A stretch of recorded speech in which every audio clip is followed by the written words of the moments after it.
Welcome to all of you. It's been quite the nearly 2 days, hasn't it? Seems like, is it only Tuesday? I mean, we've been in the midst of so many things. The papers that students have offered have been absolutely stunning. Just wonderful, wonderful insight, wisdom. I've pinched myself a time or two, and I thought, these folks don't sound like master's level students. Not all of them were, but most were. And I thought, my word, they're ahead of themselves.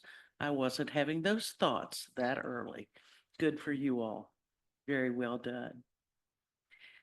Well, we wanted to offer something insightful, uh, developmental, something that would help us think about who we are and who doesn't want to learn more about who we are, how we're wired, how we engage other people, and how we might learn to manage those strengths, those gifts, those challenges, those shadows.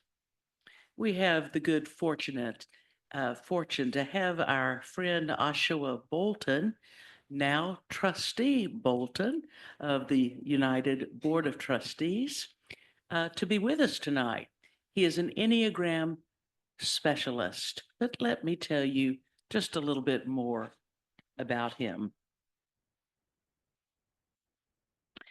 During and after my 43-year-long career as a CPA, practicing in the areas of healthcare, healthcare accounting, Medicare, Medicaid, I turned to teaching. Throughout my entire career, I have taught alongside of my managing my own CPA firm. Teaching has long been my passion. And so he learned how to teach in a different area, not simply in the world, I shouldn't say simply, but not merely in the world of finance, accounting, etc. He became somehow fascinated with the Enneagram and sought the best formation, instruction, and equipping in that particular area. He writes, I became a student of the Enneagram in 1992. I didn't know it was one at that point. In 2014, I began to look for teaching certification schools, ultimately enrolling at the Enneagram studies in the narrative tradition, now the narrative Enneagram. I had long been teaching the Enneagram, however, I wanted the certification to formalize my education and to enhance my qualifications as an Enneagram teacher and coach. He has used this skill all over the place, teaching in varieties of settings. And so we are really pleased that he will be with us tonight. Now, extracurricular activities is the fun part of anybody's CV. I hope nobody ever asks that about mine. And Nathaniel, wave if you're here, our communication guy. This will resonate with him. During my adult life, I have enjoyed composing and performing on piano and keyboards. I've played with a number of bands, and I served as music director for 3 faith communities, ecumenical to be sure, Oshawa. I stopped working as music director just prior to the pandemic, but currently I play for special events. And upon invitation, in 2015, I wrote and published an album, Star Maker, which is a collection of musical narrative from my experiences traveling in New Zealand. I think we've got a Renaissance fellow with us tonight, and we are so glad that you're here, Ahshua. Thank you and welcome.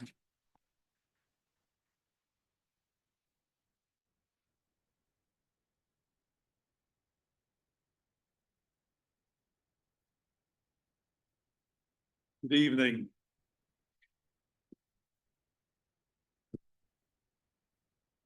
Thank you, President Marshall, for that wonderful introduction. And I admit that my heart went to my throat when I'm going to be quoted. What I said, he writes, because I couldn't remember what I wrote. But thank you for that. Thank you to United for even just being here. I discovered this place of endearment a year ago, in February. And after several meetings and several bits of process, I gladly became a trustee last month. I'm mostly excited to be sure that this kind of amalgamation of community exists. And I've seen it before, but I've never seen it this thorough. This is like all the way. And I really do appreciate that. I've long sought throughout my wandering life to find that. And I've gotten close many, many times. That this feels almost more like home than I think it should at this point. I also want to thank Dean Roberts for early meetings we had actually a year ago this month, and began the start of my process with United. I want to say thanks to the Board of Trustees, who I am still getting to know. So if you're in here right now, I may not know it. I only met you on a little Zoom square last month.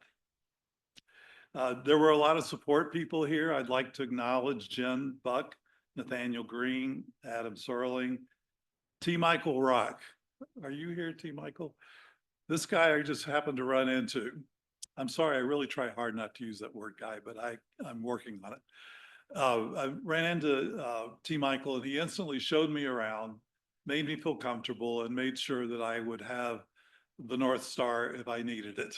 And I really do appreciate that. A lot of other people that helped that I don't know, so I can't mention them. But also, I want to say thank you to Dr. Andrew Packman.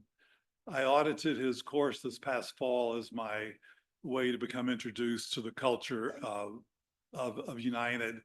And it was a really wonderful experience to see student-professor interaction, to see the way that many alternatives are offered on how to reach the same goal, and the encouragement that he offered in his lectures and in his interactions with the students.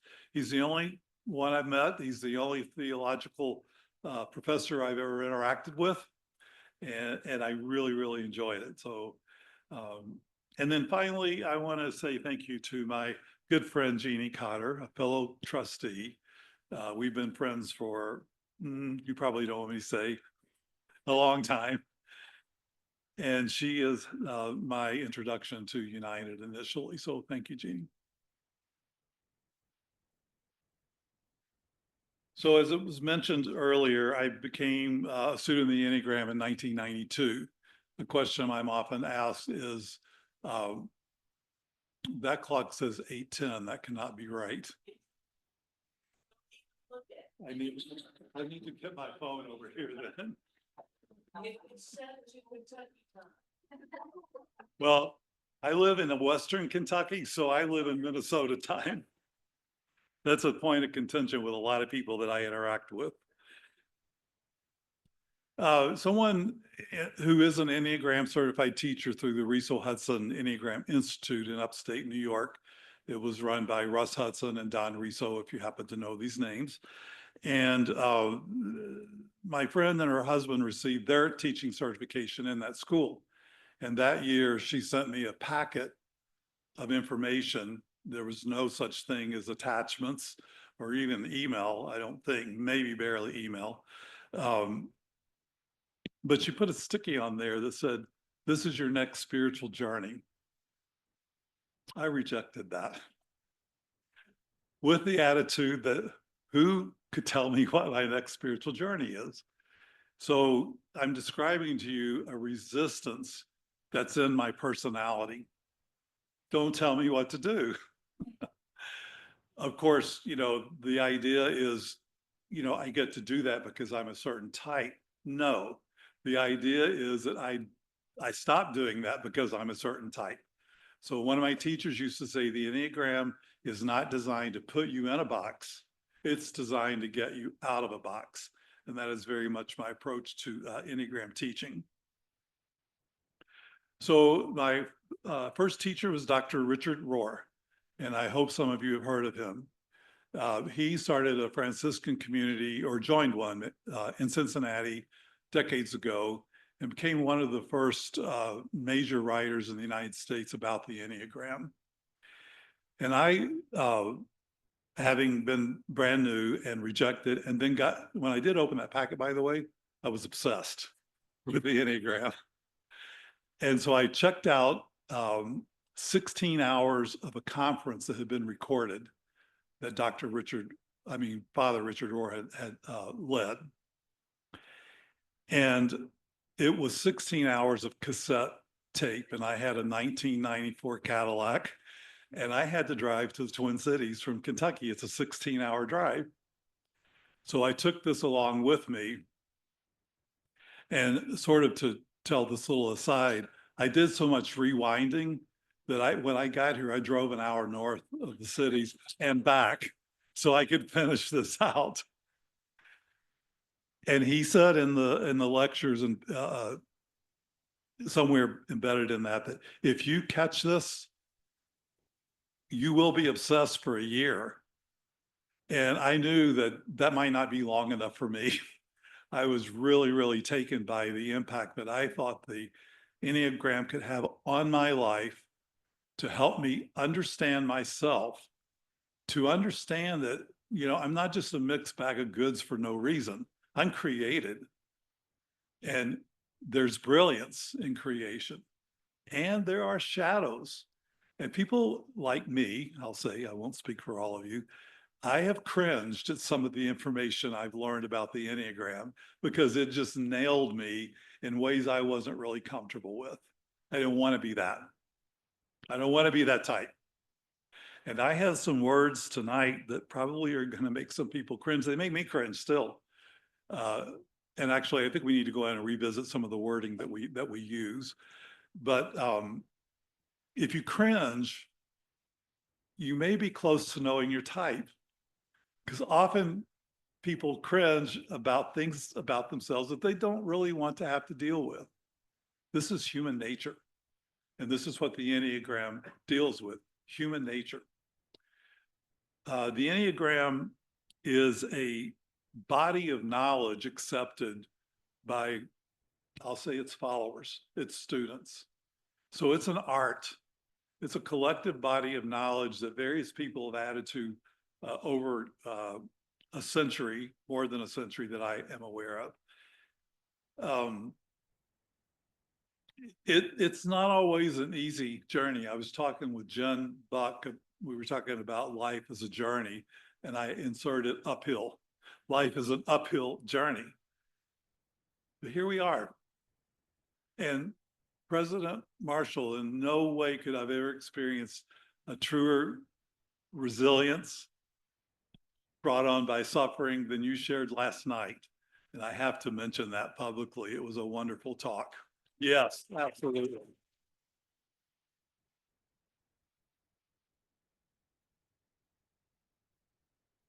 So over the past 20 years, I have taught the Enneagram to individuals.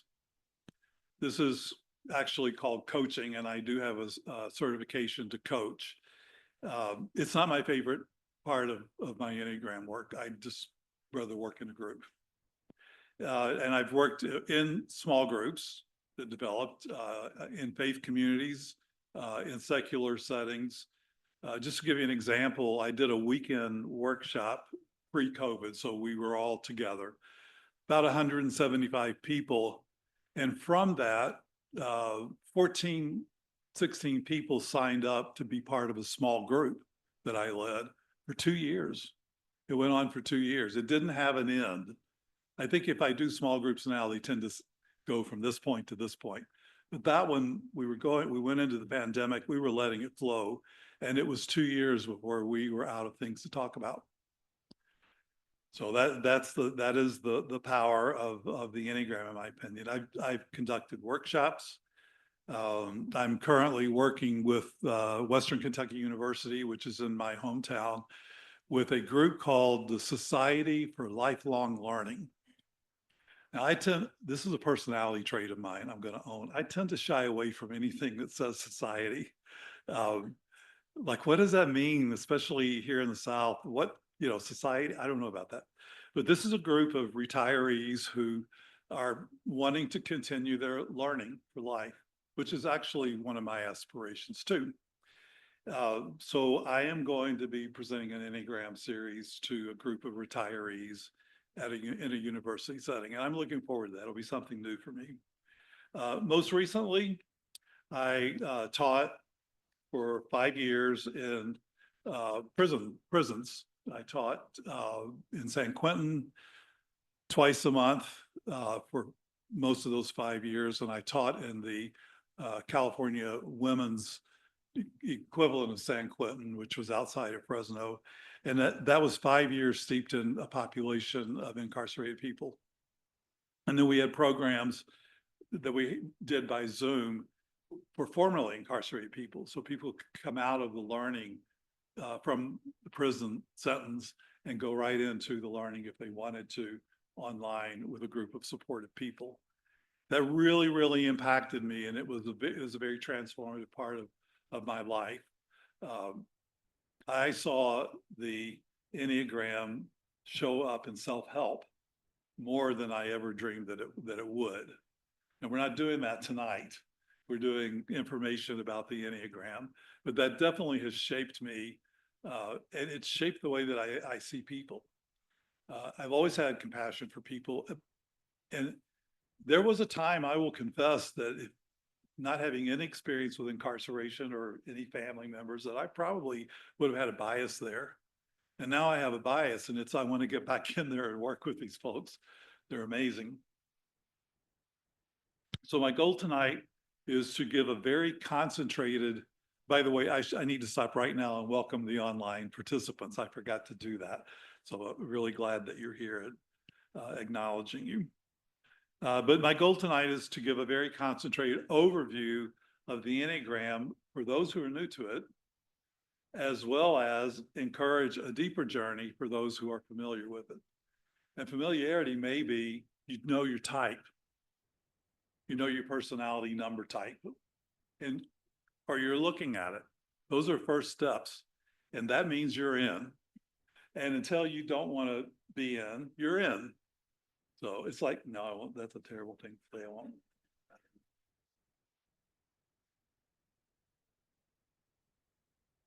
So let's get the name out of the way.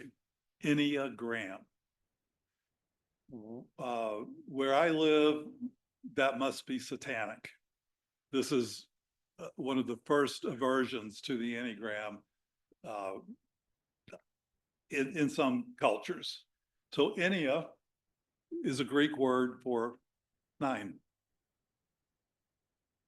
Gramma is a Greek word that can mean writing, learning, transcribing, drawing, chart. It's got a lot of meanings. So I like to think of it 2 ways: Ennea, chart, because that's what the diagram is. It's a chart. And I like to think of it as Enneagram, Ennea learning, the learning process, because that's a true Enneagram. It's the learning, not the chart.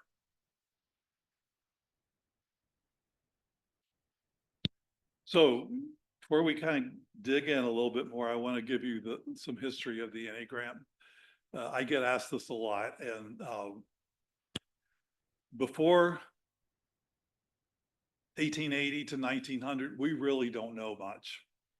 There's all this conjecture among Enneagram writers and Enneagram teachers. that this came from the Middle East and they say likely the Sufi communities that existed before, 2 or 3 years before the Christian era. 2,000 or 3,000 years, I meant to say. Recently, there is a group that have come forward, prominent group, who think it's from Egypt.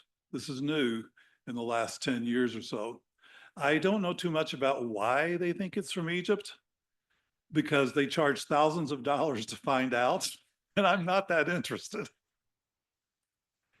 What I do know is that a man named Georg Ivanovich Gurdjieff, who was an Armenian born Russian and a spiritualist in the late 1800s, early 1900s, his work came to prominence. He sent travelers out to Sufi communities in the Mideast to see what they would see, and mostly from a spiritual point of view. What were the spiritual practices? What was spirituality itself? And these people came back from various locations with this chart. And Gurdjieff built on it. He's the one who named it the Enneagram. So that happened in New York City. He had moved to New York. So in the early 1900s, before 1910, because I think that was the year he died, he had named this the Enneagram. He had what he called disciples. I would like to call them students. One was Oscar Ichazo. I'm not going to throw a whole lot of names out, but just a couple. And Oscar Ichazo was a Bolivian philosopher. What he did was take this unnamed diagram with 9 points, and he put the names on there. He actually put the numbers on there. So when you see, many of you may be familiar with the names around the Enneagram chart. This is the work of Oscar Ichazo. He was born in the early 1930s and died in 2019. The second one I want to mention, another student of Gurdjieff, is Claudio Naranjo. He is a Chilean spiritualist who first introduced the notion of spirituality with the Enneagram. I think it's interesting that these two really foundational people come from South America. I actually love it, and that even Gurdjieff himself was Armenian. I just think it's wonderful that we have all that. So a couple of Oscar's students were Helen Palmer. Have any of you read or heard Helen Palmer? She's one of the most prolific writers in Enneagram. And then Dr. David Daniels. I don't know if you would know him. He's spent his career at Stanford University. He's a PhD psychologist and an MD psychiatrist. And his work was to work with adding psychology in to the Enneagram. So today we kind of consider the Enneagram a blend of psychology and spirituality. I'm hesitant to stand here and say that because I'm not a psychologist. You learn a lot about psychology when you study the Enneagram. I accept that for my own experience that this has probably saved me $100,000 worth of therapy over 40 years. And I do see the psychological advantages that I have experienced, but I will not put that off on anyone else. But I mention these people because Helen and David were my teachers. So when I went to certify, these were the teachers that I had. I love that David Daniels said what I quoted. That was his quote: "The Enneagram is not to put you in a box. The Enneagram is meant to get you out of a box." That's from David Daniel.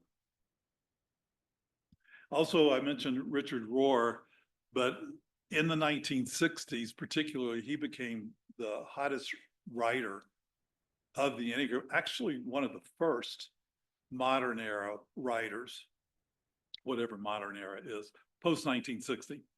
And he's still contributing today to the body of knowledge of the Enneagram. And he definitely has gone down the spiritual pathway. He's a Franciscan priest and educator. So with that said, here's the test, Adam. Okay, it worked. What is personality?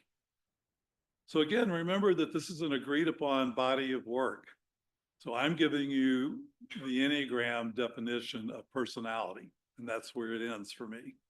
I mean, I know there are many definitions, but that's all I'm presenting here tonight. So if you look at the circle, concentric circles there, the first part of personality is the divine spark. This has been put together, I should mention, by Russ Hudson, who is one of the current, probably the most knowledgeable teacher and writer of the Enneagram today.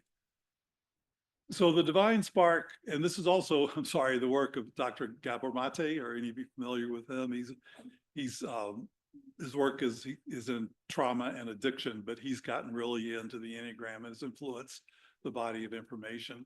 So the divine spark, we're born into a divine essence. And that's a wonderful thing. And we're born with a certain temperament.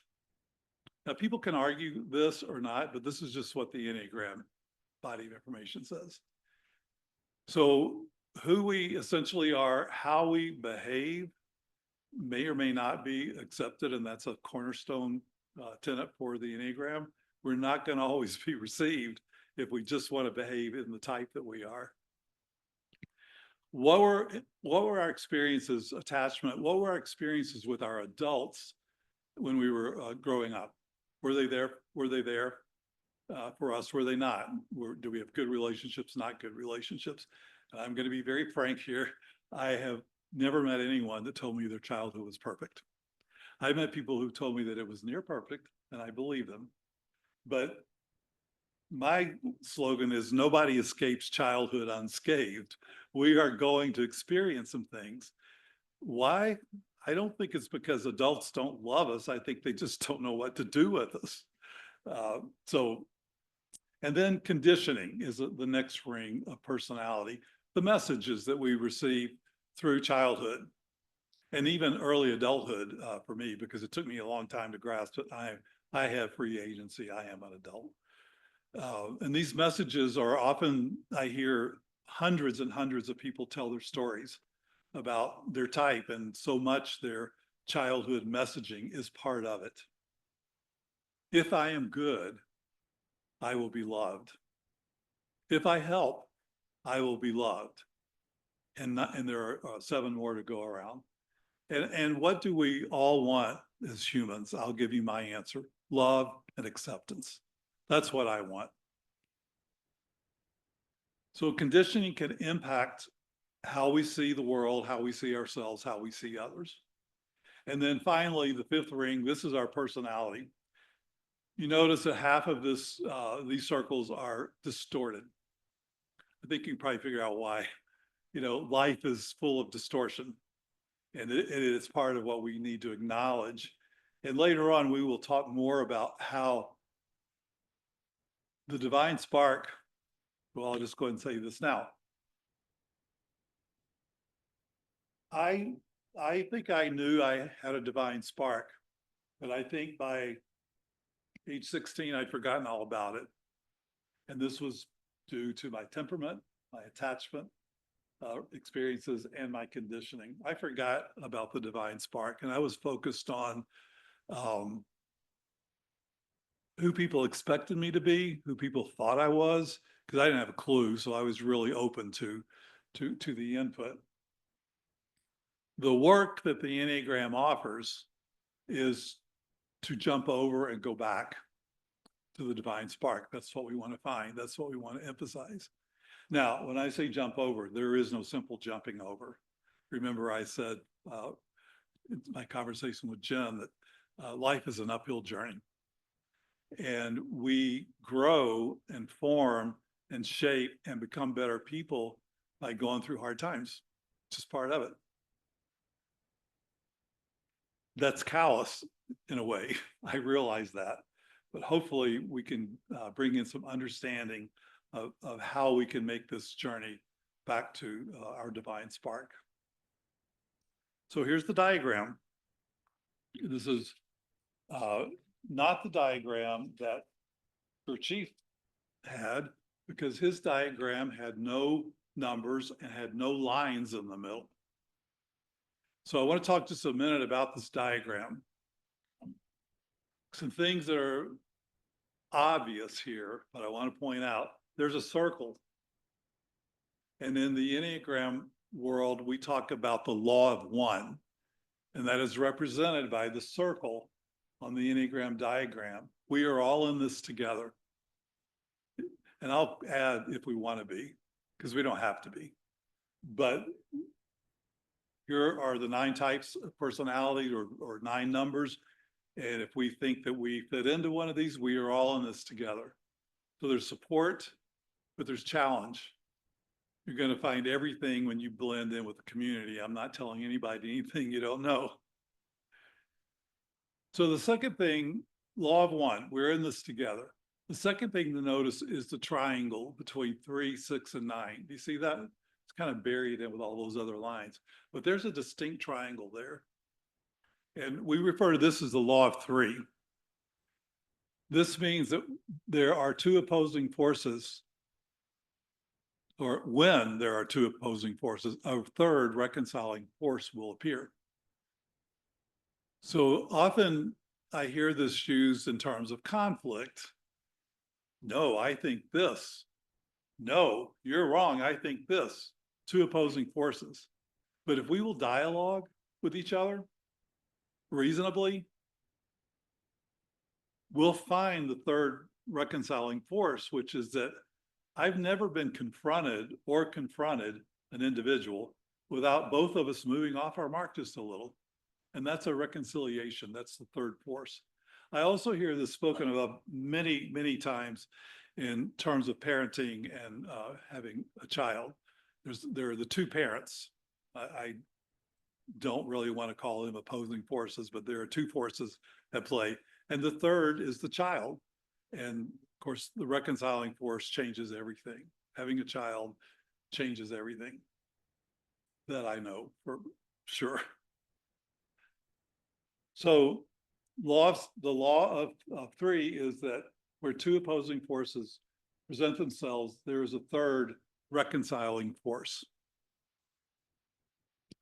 Now, there's a hexahedron in here, which means there's a 6-sided flat plane without that doesn't connect. Otherwise, if it connected, it'd be a hexagon. So if you could visually run with me, start at 1, run down to 4, over to 2, over to 8, down to 5, up to 7, over to 1. I have moved 6 directions on that Enneagram. And then the 7th one, this 3, 6, 9 triangle is considered like a step unto itself. We call these lines the law of 7. We talk about the law of 7. And that simply means that life is a process. So in Enneagram learning, we will find ways to visit all of these types. You know, we're not really stuck in one type. We're actually all of the types. All of us are. But we lead with one type. But this demonstrates how we can visit other types. So if you know your type, look at the 2 lines. If you're a 2, you have a line to 4 and you have a line to 8. The characteristics of type 8 and type 4 will come to you as a type 2. That's 2 other types already that you're connected to. If you're a 2, you sit between 1 and 3. Those are called wings. The number to each side of your number is a wing. And there's another connection to 2 other types. If you're a 2, I've connected you to 8 and 4, and now 1 and 3. And then there are some other connections that we'll look at in just a little bit that will tie us in even more.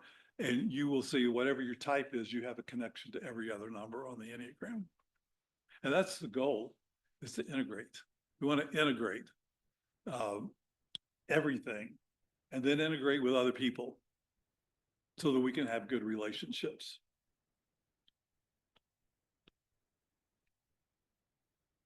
So here are the names, and this is where I want to say something about words.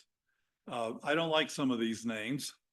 And the school that I graduate from is actually working with some people to present some alternatives for names.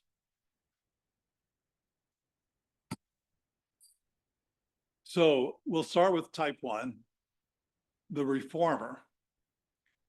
I absolutely do not like the term perfectionist, but it's in the literature. Also, the idealist is in there. But let's stick with the reformer. And I'm just going to go around the names and I'll go in a little deeper with each type. Type 2 is the helper. Type 3 is the achiever. Type 4 is the individualist. So let me back up to type 3. I don't like the word performer. I'm sorry. I don't like it. And I do not like tragic romantic or type 4. 5, my word that I prefer is the observer, but some people refer to the thinker. 6,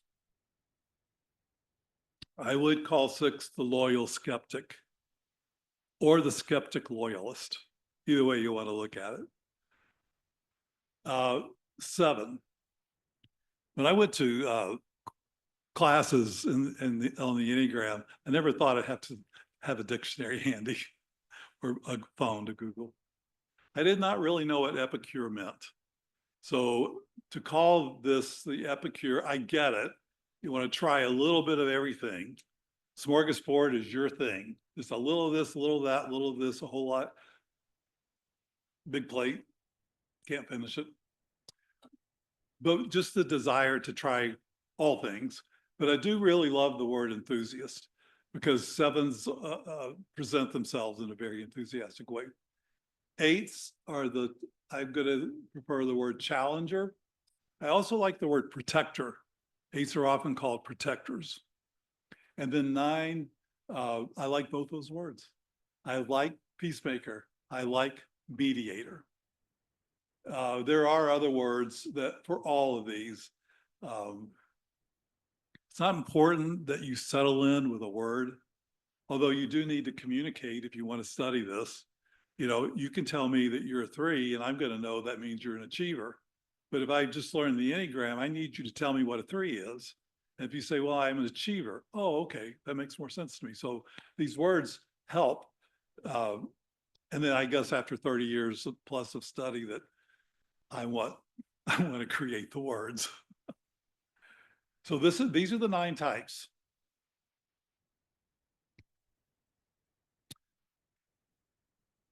Let me go back here just a minute.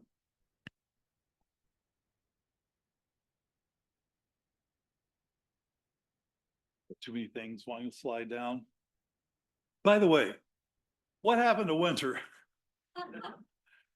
I have 2 coats at home in my hotel room, so I have 4 layers because I've been up here in the winter and it was brutal to me.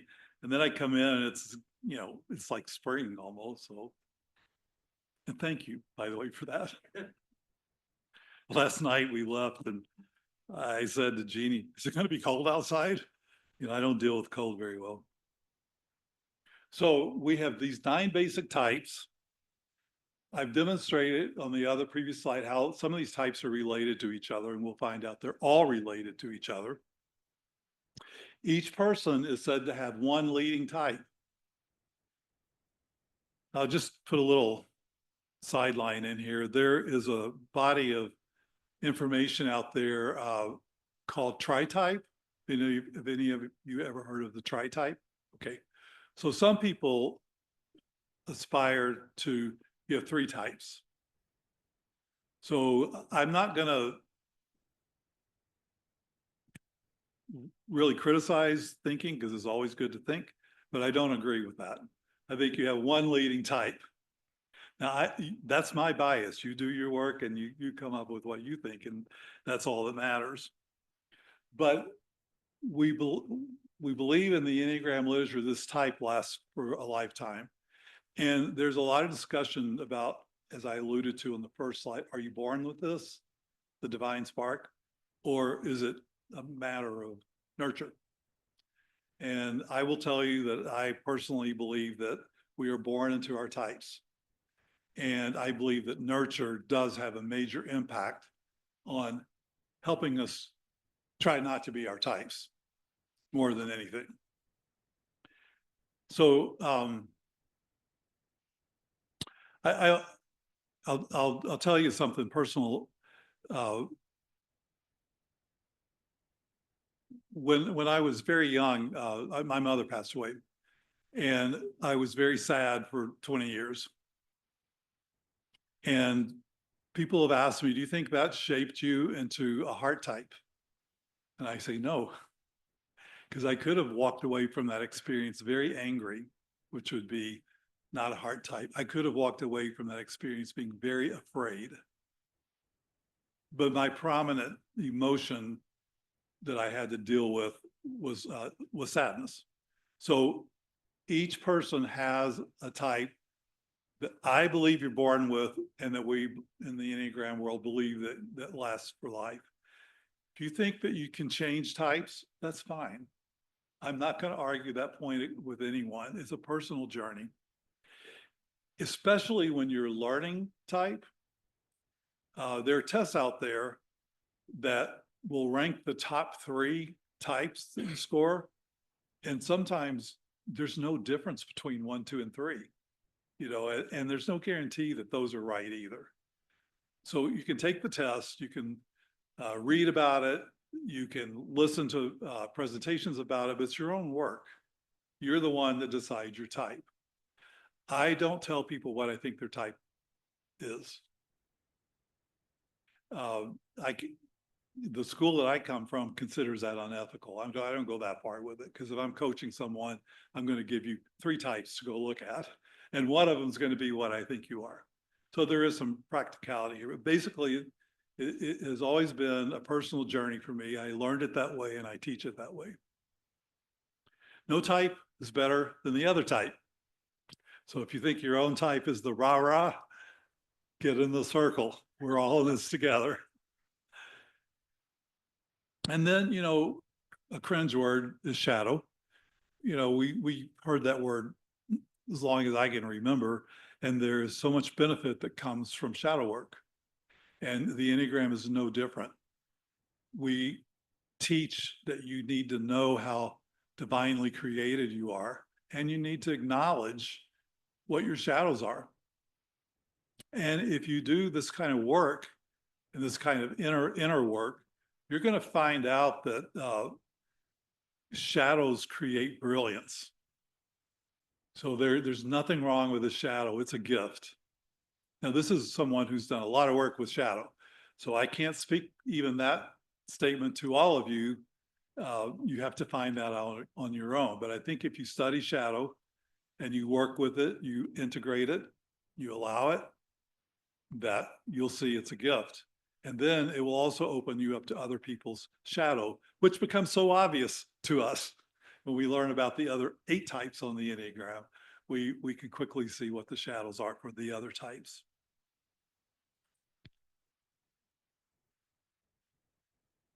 So we want to understand ourselves. We want to understand each other, and thereby have better relationships. That's really the goal here. But what a trip, what a journey. Oh, I'm still not supposed to be there yet. Okay, I'm trigger happy, Adam, sorry. So I'm going to talk about the types without a chart. You can look up here at this chart if you want. So let's talk about type 1, the reformer. Some people need to get it right. They need to be right, and they require others to be right. They expect a lot from themselves and from others. Type 1. That sounds kind of hard to live with to me. Except the goal of the type 1 is to bring goodness to the world, make things better. There's nothing wrong with that at all. I wouldn't even call it a shadow. But when the type 1 loses presence, and by that I mean loses a sense of self-awareness, self-knowledge, self-presence, and becomes defensive, then the imposition of my way is right comes out stronger than I just want to do good in the world. Why? Because that person feels defended. And I can name lots of reasons that people can feel defended, but I don't want to do that right now. That's the reason people feel defended and therefore defensive by their own type. So they're going to make it tough on everybody. This is a principle for all 9 types. So some key motivations for type 1, they love rationale. They love idealism. They love principles. They love being self-controlled. They love the right way. Their way is the right way. They seek improvement. They like consistency, and they want to be above criticism. Those are just some of the motivating factors of the type. So especially this thing about criticism, type 1 has the loudest inner critic on the Enneagram. Do you know what an inner critic is? It's that thing that sits on your shoulder and just all day long. You're not good enough. You didn't do that right. Do it over. You know, a friend of mine used to call it the drill sergeant. Can you be empathetic? Well, let me just put this in the first person. Can I be empathetic towards a person who is screaming at themselves all day long and they're just trying to be good? Yes, I can. But when that person knows that's what they're doing, it becomes really easy, you know, to accept them. So the core strength of a type 1 is let's get this right. And the shadow side is my way is the right way. Now, all 1s, and for all types, and I'm not going to repeat this, we don't always behave out of our shadows. And we eventually learn that we don't have to. Remember, the goal of humanity is to be loved and accepted. I can be loved and accepted as a type 1 without being in control of everything. They're not the only controlling type, by the way. So the basic fear of type 1 is I'm flawed. That's what's going on inside around these people who are saying, my way is the right way, do it my way. The fear is I'm flawed. But to keep you from knowing that, I'm going to insist that you do the right thing and let me define that. Some of this gets harsh, I will admit, but it's going to lighten up. So each type has what we call a virtue and a passion. I don't like the word passion, but it's better than what we used to see, which was vice or sin. That each type had a sin, each type had a vice. So the virtue of the type 1 is serenity. When the type 1 comes to terms with self and accepts self, we want to be accepted. Who has rejected us first? We have. We reject ourselves. So when the type 1 receives themselves, they find themselves in a state of serenity. And when things are not going so well, we talk about the passion of the 1, it's anger. So 1s can hold anger for a long time, and then it can just spew one day. So how do we navigate between the virtue and the passion for type 1? Well, there's one answer that applies to 9 type, and it's relax and be yourself. That's all it's ever asked of us, is to relax and be ourselves. But a more deep answer is practice non-anxiety presence. 1s benefit from meditation very, very well. We all do. So let me just mention, when I said we all do, I hope you'll see that all people have anger. All people get angry, but it's just a special quality for the type 1. I didn't make it up. I have found it to be true. So type 2, the helper. Some people are great at taking care of others. They're constantly looking for ways to help. Who walks into the kitchen space and asks, can I help? Do you need anything? Let me do this. And there's the person is saying, no, I don't need help. You're gathering trash. You're going to help. So we call type 2 the helper.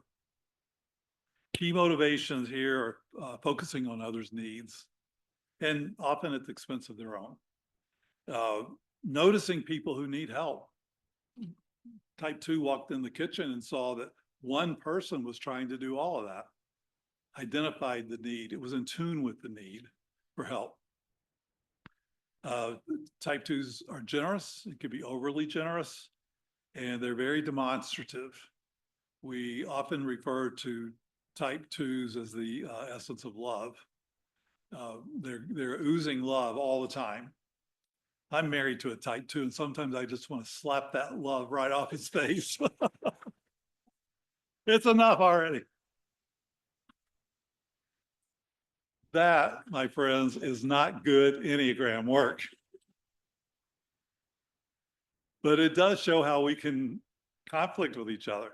The work really is, for me in my type structure, to sit with how I am reacting to this and why, and to treat him accordingly, not the other way around. And I've learned that, and he's taught me that.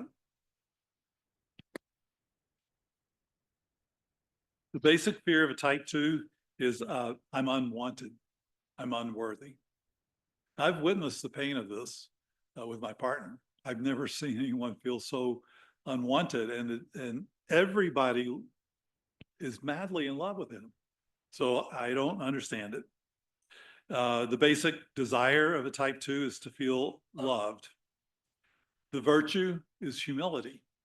When type 2s can rest with themselves, they become very humble people. The passion is pride. They can become proud of the way they help. They can become proud of that person that always goes to the hospice and takes the guitar and sings to people, and then go home and tell about it. So that's pride. And no, yeah, well, I'm not going to lie to you. ... You know who I'm talking about. So how does a type 2 navigate from humility to pride? The deeper answer is to practice self-care. So if a type 2 will allow the helping for other people, but also allow themselves to be helped by other people, which is a form of self-care, or to just do something nice for themselves, go get a massage, or, just do what you want to do. That's how the passion of pride relaxes in the type 2. So I'm going to pause 1 second here before I go to type 3. I don't like this part because this all sounds negative to me. And I guess, my teachers used to say, we're going to take you to the trenches, but we promise we're bringing you out on the other side. People are just real, right? And we have divine sparks and shadows. It's just the truth. And the Enneagram names that. And if it's not named, we can't work with it.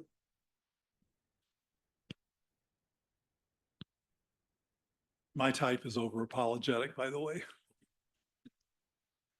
Type 3, the achiever. Some people are successful at anything they do. They will not stop until they reach success. My motto for type 3 is failure is not an option. It just isn't. So we have some of the most successful people in the world who identify with type 3.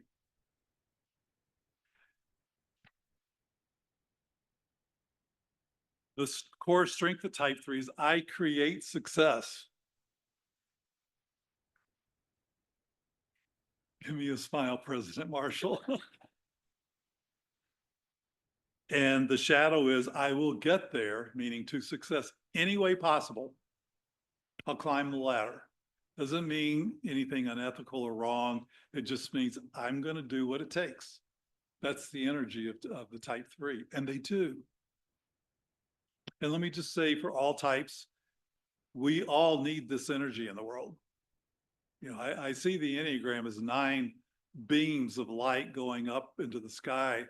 And we're really, really great that we have these 9 forces of nature in the world. And then I go home and it's not as easy to imagine the pillar of life, because this is where you really have to work things out.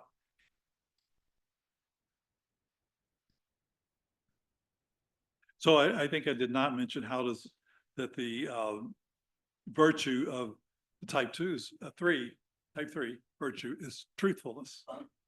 There's a value attached to honesty with the type 3. And then the passion is self-deceit. Sometimes type 3s can convince themselves they can do more than they really can. But they still do. It's just, what's the cost? What's the personal cost for the type 3 to just do and do and do? Well, how does a type 3 navigate between truthfulness and deceit? Practice telling the truth at all costs. Practice recognizing value everywhere that you see it.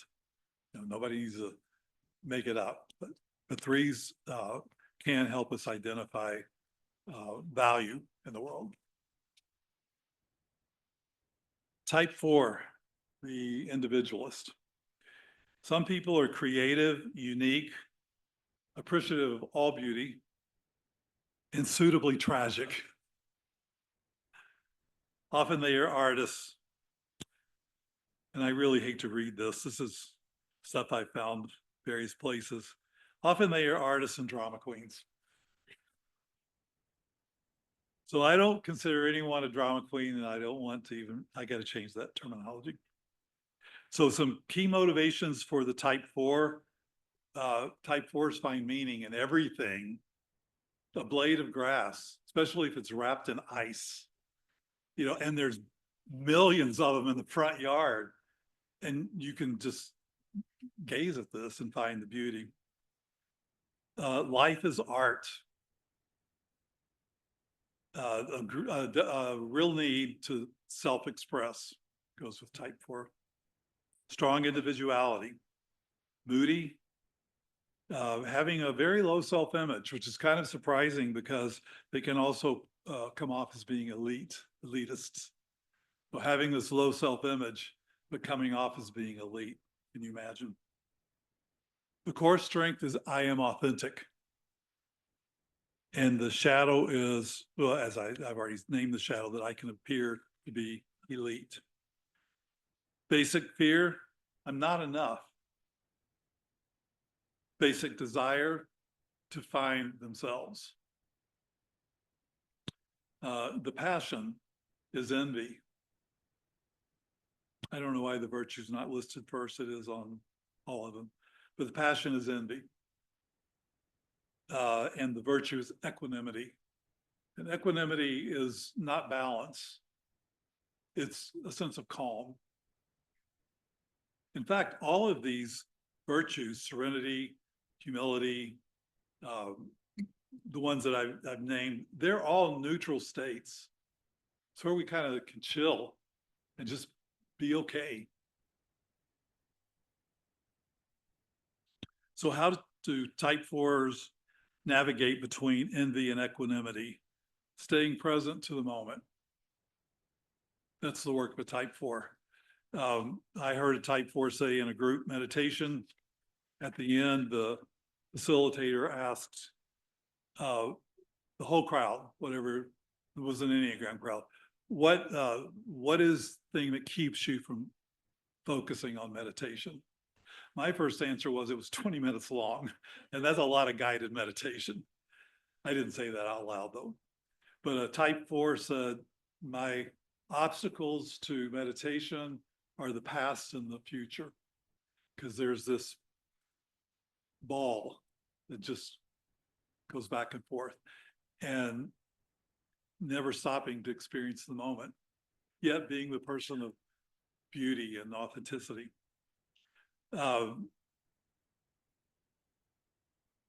So let's talk about type 5. the observer. I really do like that name. It implies a certain standoffishness. For the sake of learning. It's not for it's not to exclude or not to engage. It is about posturing oneself for learning, observation. So here are some motivations for type 5. Conserving energy. Type 5s need to know there's enough. Scarcity, concerns with scarcity. Being knowledgeable. And type 5s have this innate environmental wisdom we're finding out in the age of climate change. There's just something natural to a type 5 about climate change. I can't explain it. I'm just reporting what I'm hearing in the circles I'm in. And then another key motivation for type 5 is to be self-sufficient. That is the core strength. I am self-sufficient. And the shadow is, I do not need you. The basic fear is, I do not have enough resources. And the basic desire is to master understanding. The passion is avarice. I hate that word. It's really about conservation. Avarice implies greed. And 5s are often called greedy because they don't want to share knowledge. That's absolutely not true. I have a lot of very good friends who are 5s, and they are very willing to share their knowledge as long as they can stop when they're done. They need to go to their rooms earlier, maybe, than somebody else would. Also, this concern with conservation of energy is a great lesson to other types on the Enneagram, because there are many types need to pull back and be more conservative of their resource of energy. So how does the type 5 navigate from avarice, or as I would like to say, conservatism, to non-attachment? Replace concepts with real people. Instead of interacting all the time with ideas, also interact with people. So this is a good place for me to say, because I am very aware that I'm in the presence of a very prominent type 5 in this room, that a 5 doesn't stay in this spot. I've interacted with Dean Roberts enough to know that he's a very engaging person. If any of you have, I suspect you found the same thing. Remember, my type is over apologetic. Okay. Type 5s are sitting there being just, information, please. Okay, let's talk about type 6, which I like to call the loyal skeptic. It's not even up there. Some people want the world to be a safer place. They notice every possible danger. Often ridden with anxiety, they try to be prepared for anything and everything. I have a really close friend who's type 6. And I know that if we go somewhere together, or if I visit with her in her house, I don't have to worry about anything. I just have to open the cabinet, read the labels on every shelf, and I'll find everything I need. And it'll only be the healthy foods. Everything's been scoped out. I also went to a conference of the International Enneagram Association once, and there were like 6 lines to check into the hotel, and 5 were really, really long. So I got in the short line. There was only one person at the counter. And so the person that says, here's your key. Person turns away. Wait a minute. Where's the nearest elevator? Making sure that I know how to get out. And 3 times turned around to inquire more about the safety of the environment of the hotel. And I was there a long time waiting, and also learned a lot about the hotel. So key motivations for type 6 are security / insecurity. It works both ways. Type 6s do not often trust others' support. You know, if I try to tell my type 6 friend, well, I'm pretty sure that we should go this way, she's pulling out every GPS device that she's got, app that she's got, and finding out if that's true and if there's a better way, and then she'll do what she wants, and that's fine. I know I don't have to do anything, so I relax in it. But 6s are also constantly looking for reassurance. They have this weird relationship with their own inner authority. They often do not trust the inner authority, which makes sense if they seek outside information about decisions. 6s can be testers. They can test other people to see if, well, I'll just continue to speak about my friend. Am I safe? She asked herself of me. Is he safe?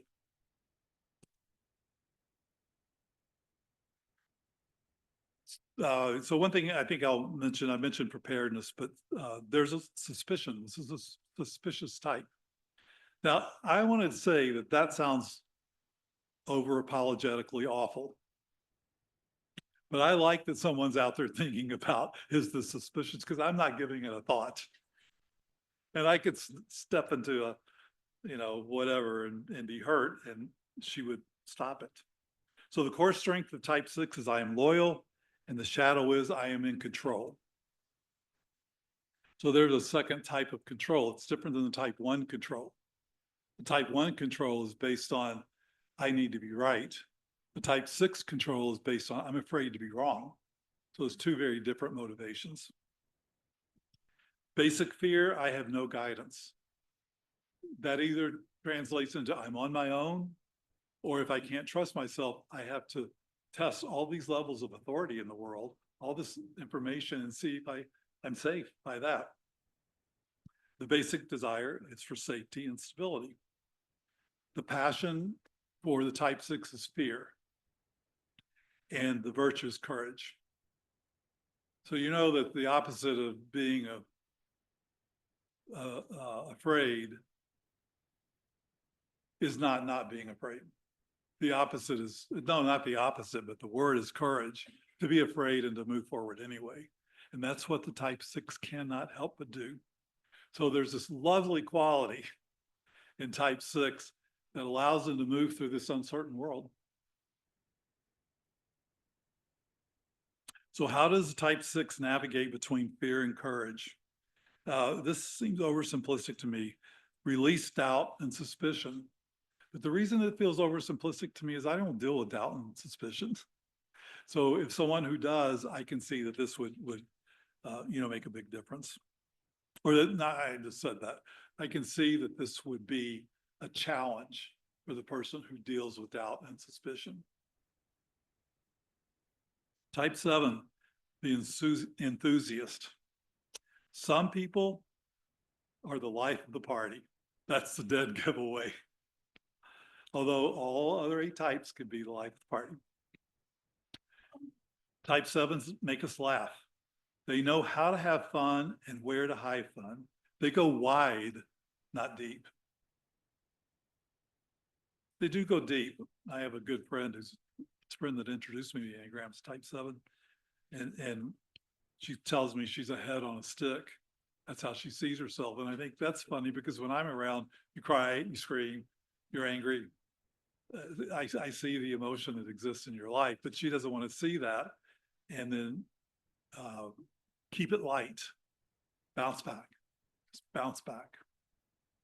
Keep the options open. I asked the type 7 today, how many times are you on your way to something and you change your mind about where you're going on the way and you turn and go there? That's very type 7 behavior. So the core strength, or let me talk about some of the motivations. Options. I must have options. I can't just have one thing in mind that I could do tonight. I've got to have 4 or 5. Life is fun, so let's keep it that way. I need to be free. Don't worry, be happy. Don't miss out. Stay excited. Nothing hurts. My friend that I was speaking about, type 7, uh, we've known each other since middle school, and we've been best friends since middle school. So it's a long relationship. So we have a system that if we dial 911 in a text dial, I'm still a boomer no matter what. If I text 911 to her or she to me, we're going to call each other because that means something's up. So I got a 911 text from my friend, and I get up off the sofa, walk across the kitchen into the bedroom, and I have another text that says, never mind, everything's okay. Well, that was easy. Type 7s are often referred to as channel changers, literally and figuratively. Just changing the channel from show to show to show, but also using that as a metaphor for how they do life, keeping their eye on many things. Now, takes a high intelligence to do all this. And when I need a thinker in my life, I call my type 7 friend. Can you just think for me a minute? And it's really a complementary energy. So I'm demonstrating throughout this that there are ways that what we might call a passion or a challenge or a shadow are our gift, and maybe our deepest gifts. I also want to mention let me finish this. The basic fear of type 7 is I feel deprivation and pain. And the basic desire is I do not want to feel deprivation and pain. It's just something they can't deal with. And they've learned in their personality how not to. There's another word that I very much dislike. The passion of the type 7 is gluttony. Can't get enough. And the virtue is sobriety. I don't like that word for this either. Just last year, I've given myself permission to start changing these words myself. So how does a type 7 navigate between gluttony and sobriety? Find fulfillment within. That can sound really easy to certain types on the Enneagram, to be fulfilled from within. But it's really hard to do if you don't know how to go within. So first you have to learn that meditating is not taking a half breath and then going to the gym, for example. So I want to mention that in these in these passions, they're the 7 deadly sins of the Roman Catholic Church, plus 2. Now, the 2, I do have a note as to which 2 they are. Did I forget all of this? But let me just take a moment and find it here.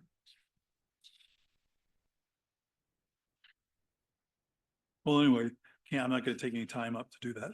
But you're going to see the 7 deadly sins, if you even know what that is, and I do. So it's hard to get past that sense of judgment for me. And I went to a Enneagram, part of my, it was a week-long class in my course. And when we left, we were at a Catholic retreat center. And coming in behind us was a group of nuns. I don't know what order, but they were in habit. And they had taken these posters and written envy, anger, written these 7 deadly sins that we had just come out of learning how these can be gifts. And they affixed them to the floor and they're walking on them. So people take these very seriously.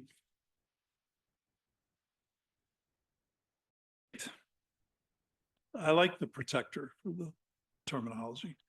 Some people equate power with justice. Is that too much to ask?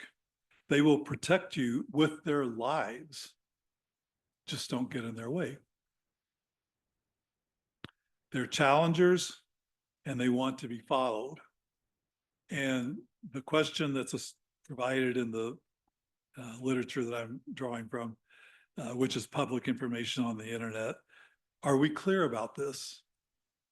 Because a type 8 really does want to be in charge. This is another form of a control type, and Eights, it just is up and out. I don't even know if they get a chance to think about it, talk about it. They just do. I have a brother who is a type 8, and I've learned, we Zoom on a weekly basis with our other brother. I just don't say much. I'd rather just listen and then respond, isn't that wonderful? My daughter is a type 8, my oldest daughter, so she's 20 years younger than me. And as a type 8, she's got my back and she wants me to know it. So the wanting me to know it part is a little hard to deal with because I'm not ready for that yet. I don't need someone to put their hand over me when, I put the brakes on my car or whatever. But if your back is gotten by a type 8, your back is gotten. They will protect you. And that's the core strength. I will protect you. And the shadow is, even if it kills you. I don't like that either because I'm trying to purge words that refer to inappropriately to death or to weapons or genders. I'm trying to purge all that. The basic fear of type 8 is I am harmed or controlled by others. They themselves don't want to be controlled. That's the issue. And in their most vulnerable state, and I've seen the vulnerability in my brother and my daughter, admitting that they are vulnerable often comes with tears and weeping. It's the hardest place for them to realize they are. And the basic desire of the type 8 is to protect themselves from others' control. So not only do I want to control you, but I don't want you to control him. I want to be in charge of that. So how do they navigate between, well, the passion is lust, a zest for life, another 7 of the deadly sins. And the virtue is innocence, and this is where the vulnerability shows up. So how do they navigate? Really, a type 8 needs to let people in. It seems they're so full of presence, and yet it's all outward energy. And it's very difficult for the type 8 to stop and embrace that other people care about me too. The type 9,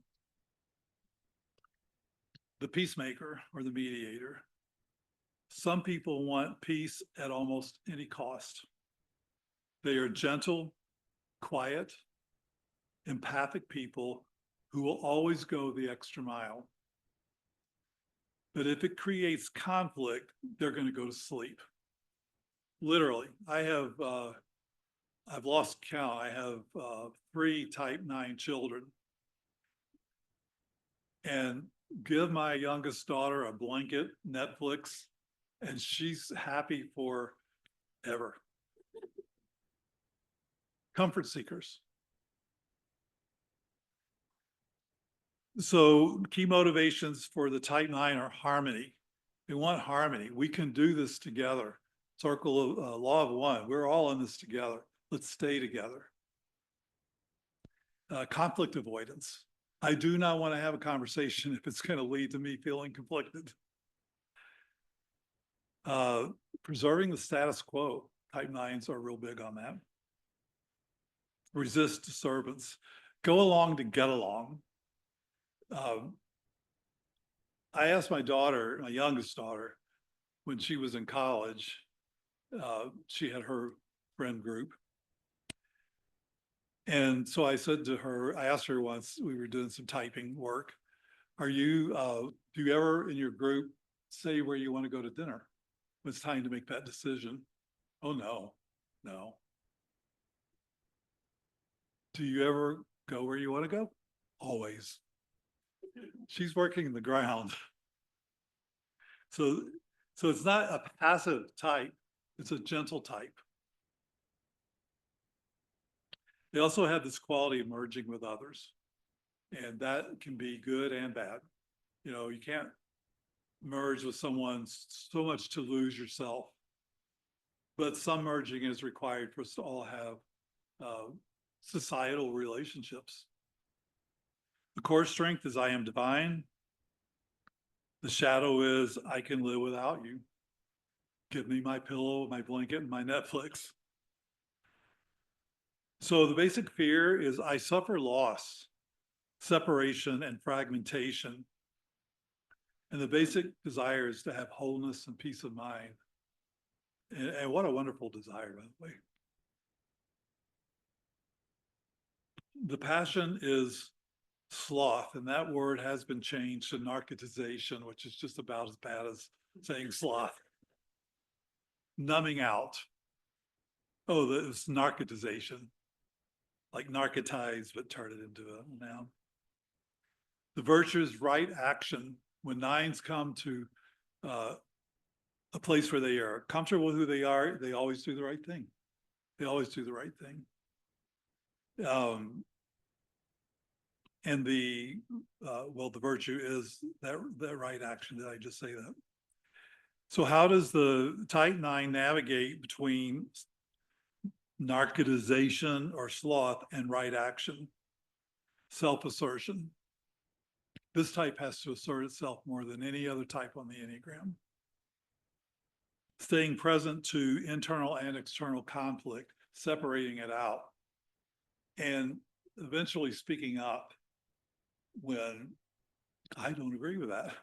Those words would hardly ever cross my type 9 children's lips. They just aren't going to go there. So those are the 9 types. Now, you can, and I encourage you to get online and Google a type and read about it. I didn't Google, but I read, and I found my type pretty quickly. I mean, instantly, actually. And some people, it takes a little longer. How many people maybe took a test? Okay, so a test is really a good way to start. And there are tests that are better than others. But all tests are a starting point. Maybe you'll get dinged right on the bat. Yep, that's me. But maybe you'll score the same score in 3 types. You have to do some work around that. You have to figure it out for yourself. You have to read. You have to reflect. You have to listen to 16-hour workshops driving in a car. No, you don't have to do it that way now. But so those are the types. Let's see what happened there. Oh, I know what happened. Almost had to call on you, Adam. So this is another way to look at the 9 types without the names. You see that at the top, 8, 9, and 1, those 3 types we call the belly center. So in Enneagram literature, there are 3 centers of intelligence that humans are made of: the belly center, the head center, and the heart center. So over here, types 2, 3, and 4 are the heart center. 5, 6, and 7, this is the head center. So the people who are a belly center type, 8, 9, 1, they tend to sense things in their bodies. The right thing to do, the type 9, do the right thing. They'll feel it. They know when the weather's changing, but I would challenge them to be up here and understand this. Their anger will come out in physical ways more than emotional ways. In the belly center, the underlying difficult emotion is anger all the way to rage. And the desire for the body type is to have autonomy, dignity, control, and boundaries. So this kind of can help you settle in at least to one of 3 types. So in this issue with anger, 8s express anger. 9s deny anger or ignore it. 1s repress anger. If we move over to the heart center, these folks process primarily through emotion compared to intuition and logic in the head center. So 2s, 3s, and 4s, underlying emotion is grief. And I can see shame in here, but I don't really know why that is there. But grief and shame, that's the generally accepted terms. And what the heart types look for are love, value, connection, meaning with other people, but also often misconnection with self and identity. The head center, types 5, 6, and 7, the underlying emotion here is fear. Oh, let me go back to type 2. Type 2s repress sadness. Type 3s ignore it. Doesn't mean it's not there, but I don't quite have time for it right now. Type 4s express emotion. So now moving on to the fear. 5s repress fear. 6s express fear. And 7s deny or ignore fear. So here I'm breaking this diagram into 3 triads. The belly center, I know people don't like that word, but I can't find anything else, maybe gut. But a lot of literature says body center. I take an issue with that because the heart and the head exists in the body. So I'm just going to call it the belly center. One triad, another triad, the heart center, and another triad, the head center. So what this means is if I'm a head type and information comes to me, I first process this with logic. But I also have intuition and emotion. It's just that first it goes to logic. And then the work is to move it around to the other 2 centers and see what's going on.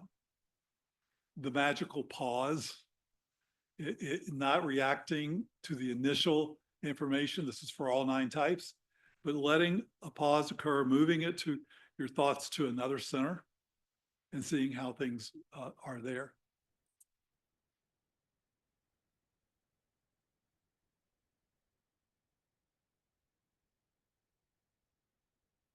Okay, this is one of my favorite parts of an Enneagram. Your question? One of my favorite parts about teaching the Enneagram. I love this question. What is right about you? And I taught, I mentioned I taught in the incarcerated population for 5 years, hardcore, 30, 40, 50 years of incarceration.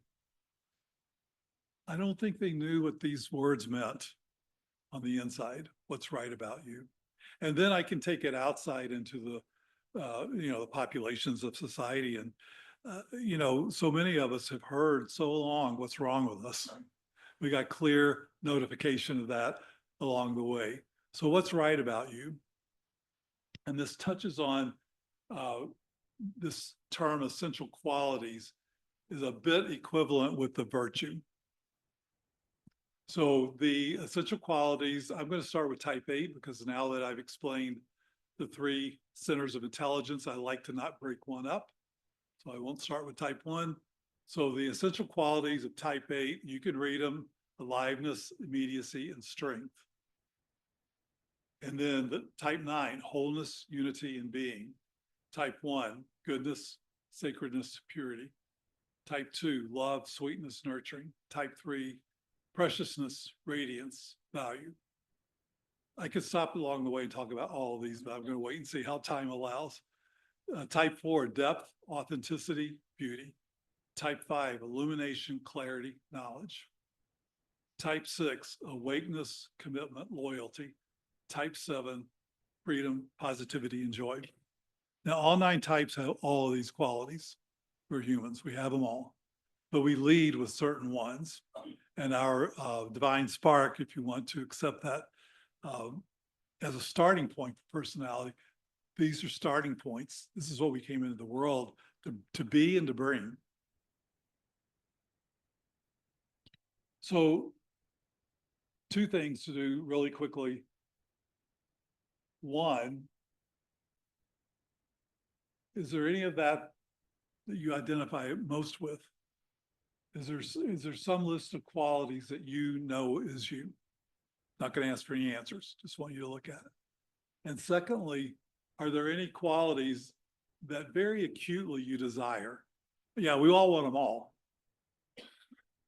But what are the ones that you really, really would like to have more of?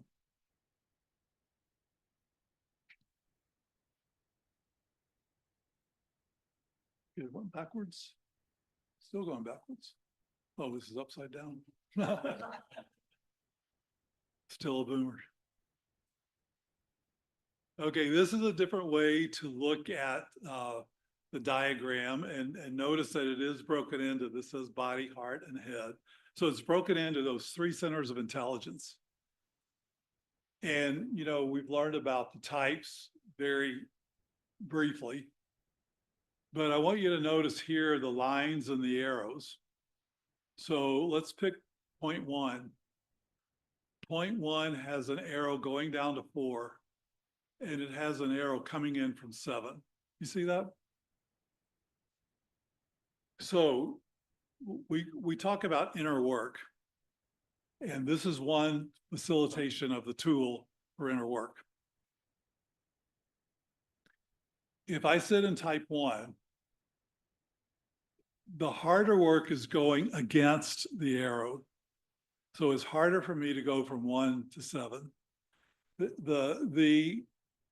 I'm going to say easier, but that's a complicated term. From 1 to 4, I'm going with the arrow.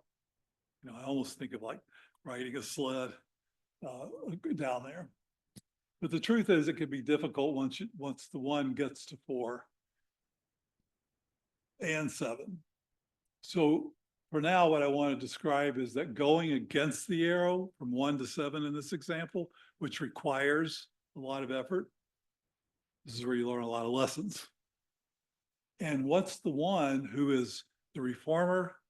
Do it right, get it right, my way's right. It's almost a pent up sense that the rest of us can have. 7 is the perfect place to go because that's a playful place. So type 1 can go over to type 7 and bring in playfulness. Type 1 can come down to type 4 and engage in beauty. That's what I see with type 1s who are in there for. They're engaging in beauty. They're engaging in connection. They're relaxed. So I can't really get into this right now, but there's a high side and a low side of each type. So 1 to go to 7 can hit the high side of 7 or the low side of 7. 1 going to 4 can hit the high side of 4 and the low side of 4. I don't even have time to really describe what that is. Jeannie? Oh, good. Yeah. So we actually call this from 1 to 7 is the growth point.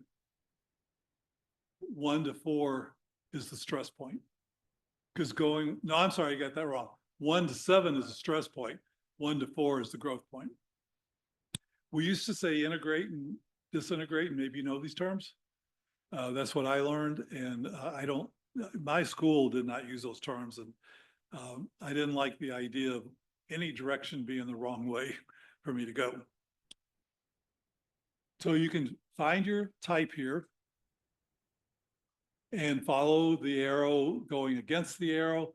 There's where you find a lot of complementary characteristics that you need to round out your type.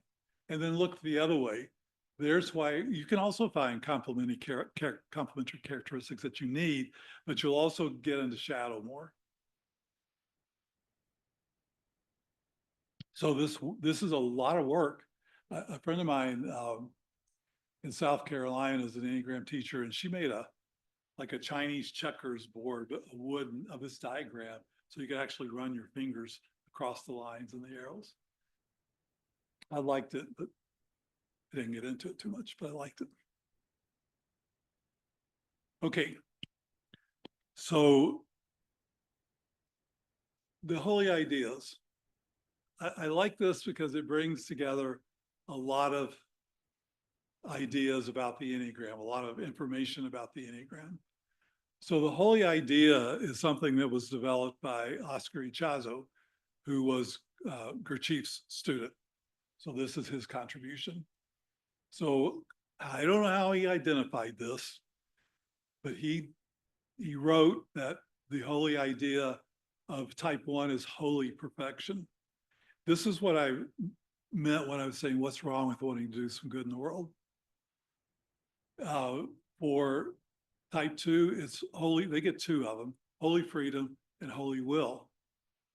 That's because it would be nice if the type 2 felt the freedom to do what they wanted to do and had the will to do it. Type 3, the holy idea is hope and law. Type 4, the holy idea is origin. Type 5, omniscience and transparency. Type 6, faith. Type 7, wisdom and plan. 8, truth. 9, love. This is very connected to essential qualities, which we went over those lists of 3 qualities for each type. And also, this is very connected to what we call the virtue. So we did go through the names of these virtues with each type, but here you can see them all together. And I wonder how it is for you just to think among yourselves to see a connection between perfection and serenity, and freedom and will connected with humility, and right on down the line.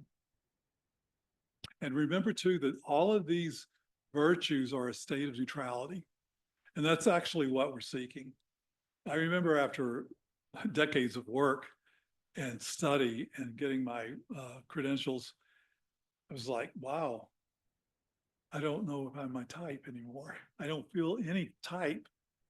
I was just in a elated period of being integrated. And then of course that wore off. And so also on the passion or vice, we went through that type 1 is anger, pride, for 2, deceit, envy, avarice, on down. And we tend as people who don't do inner work, which may mean working the Enneagram or going to therapy or getting with a group, however you do it, that people tend to withdraw if they're on their own. And out of that sets in the vice. When ones withdraw and don't interact with people, they become angry. And there's a fixation that develops, which is resentment. For type 2, if you're stuck in pride, the fixation is flattery or ingratiation.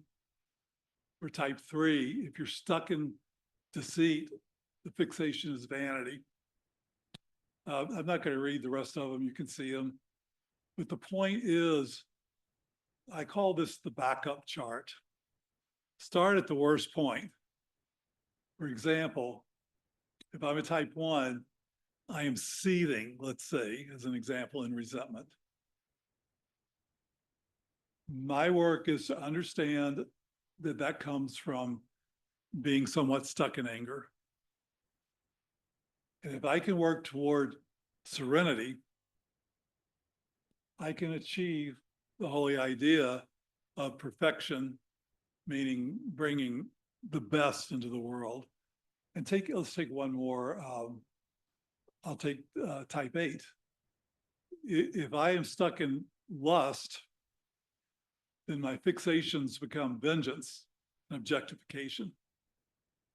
So if I recognize I'm vengeful and I am objectifying, and I can work my way through the root of that, which is lust for the type 8, I can actually work my way on to innocence. Type 8 who knows their innocence is a beautiful person. Everybody's beautiful, but especially when a type 8 comes to this knowledge. And if I can live with innocence, I can get to truth. So that's the way this chart works. So I want to show you a couple other triads. If you remember, I showed you the triad that had the body center or the belly center and the heart center and the head center. That's one triad. That's the basic triad of the Enneagram. Here's another triad. These are called the harmonic triads.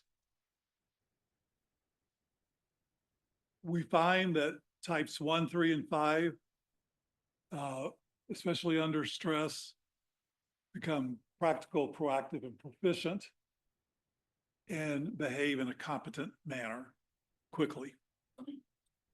You can read these statements. For the type 1, being a body type or a belly type, there's a practicality that sets in improving, fixing, bringing order. For the heart type 3, there's the proactive nature of getting things done, but not just getting things done, getting them done efficiently and successfully. For the type 5, this shows up in proficiency, accurate mastery of something, committing to gaining through knowledge. So these are called the competency types. So kind of put a finger on that. That's 3 out of 9 types, right? Types 1, 3, and 5. Then we have the expressive types. Actually, most of us call this the reactive types. But since we now realize that all 9 types have their own version of reactivity, we switched to this name. So for the body, the type, I'm sorry, that's just what I'm going to say. They take type 8s become powerful and sometimes inappropriately. So taking control by challenging to find the truth, establish fairness. 8s are very concerned with justice and fairness. 6, the heart type, the head type of the expressives become provoking, searching for truth, testing, remaining safe. 4s in the heart types of this harmony triad become profound, usually emotionally intense, and express feelings authentically and to maintain connection. So I was on a panel once of 4s, 6s, and 8s. I remember this. And the question was, how do you want to do something?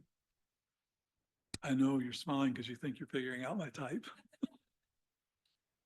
The 8 said on this panel, well, we just get up and do it. There's no question, just do it. And the 6s were, well, it needs to be thoughtful. We need to add the element of, is this safe? And the 4s just want everybody to be okay together. They want this connectivity more than anything else. So we have 4 expressive types that are expressive in different ways. So here are 3 more. Now we got 6 types grouped by this triad. And then finally, we have the positive outlook triad, 7, 9, and 2. So you can read 7s hold on to the attitude of being okay, staying on the bright side. 9s resist seeing any problems. I hear some giggles. There must be a 9 out here or someone who knows a 9. Under stress, 2s are agreeable and helpful to others and want to maintain connections. All heart types want to maintain connection. So using these maybe can help people who are discerning their type. Like maybe I don't know if I'm what. Maybe I don't even know if I'm a heart type, belly type, or head type. But maybe I can recognize, oh, I think I'm one of these, a competency type. I'm an expressive type. I'm a positive outlook type. So that's one triad. That's a second triad. And there are many triads if you've studied the Enneagram. This is, this is the Hornevian triad. So Karen Horney was a German psychoanalyst doing her work in the mid-20th century. And people in the Enneagram, this often happens in the Enneagram world, saw some similarity in her work in the Enneagram and developed this triad. Let me just go ahead and say that everybody, it seems like people are always trying to brand the Enneagram. Let me get my stamp on it. This is mine. Well, I'm sorry, but in the 1980s, a lawsuit determined that the Enneagram doesn't belong to anybody. It was one author who sued another. And it's still the case that rules, but people are very possessive about their addition to the Enneagram. So in this Hornevian triad system, we have 3 assertive types, 3s, 7s, and 8s. We have 3 compliant types, 1, 2, and 6. And we have 4 withdrawn types in 4, 5, and 9. With these triads, okay, I guess it's time to do the reveal. Where do I want to be?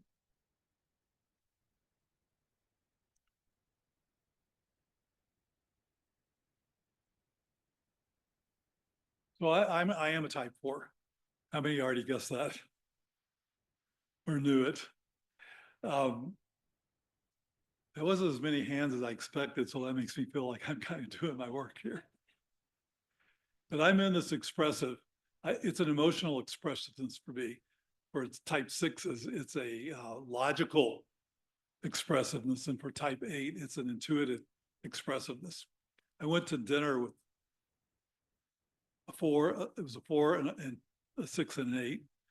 And when we're expressive. So when we got to the table, we locked in, literally locked in, and started talking.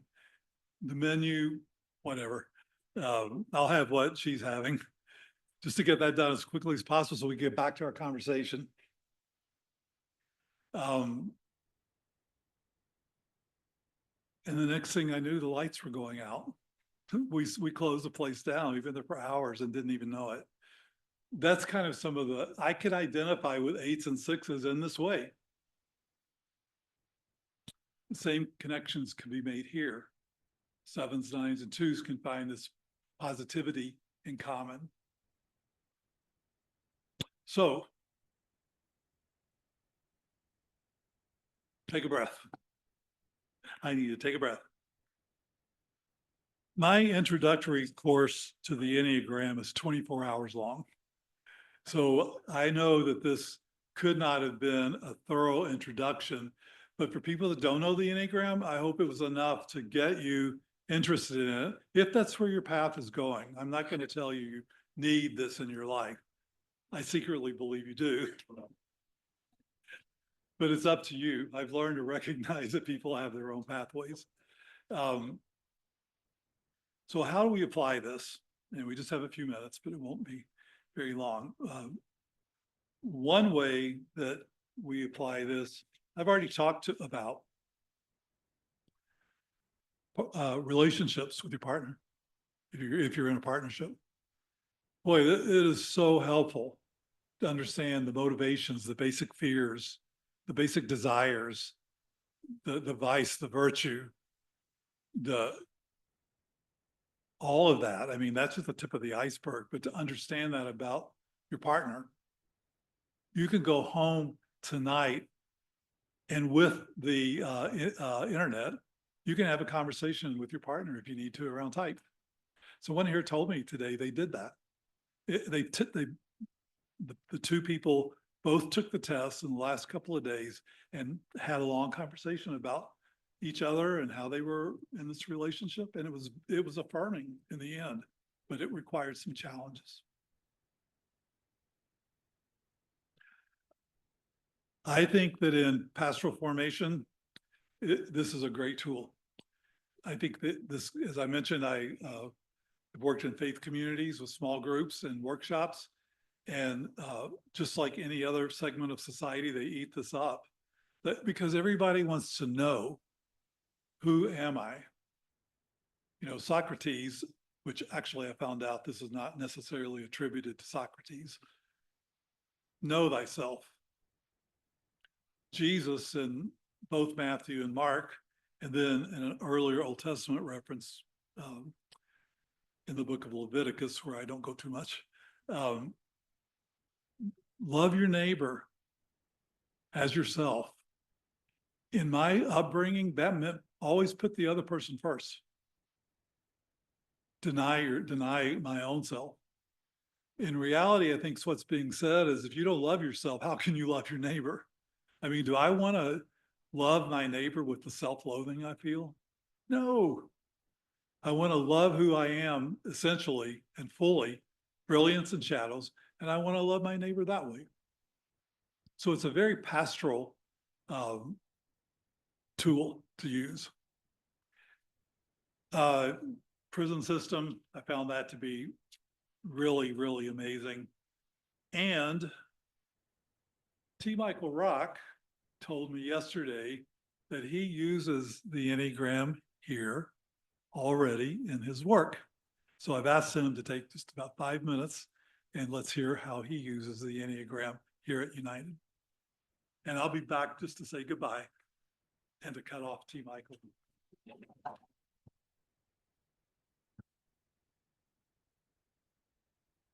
I'm not going to take my all 5 minutes. But thank you very much. And for a 2-hour comprehensive thing is hard to do because a lot of us do Enneagram stuff and are in it a lot. But how it's done at United is just kind of a taste of a tool for spiritual direction. So you all know we have a spiritual direction program. It's how I was first introduced to the Enneagram during my spiritual direction training. And then I was in a spiritual direction relationship and got deeper into it. And so learned and got certified to teach in different things. But it's a powerful tool to, again, do that formation work because it is a lot about self-love and loving your, like you said, the brilliance of yourself and the shadow of yourself. And when we can integrate those kind of things, it's a powerful tool to use.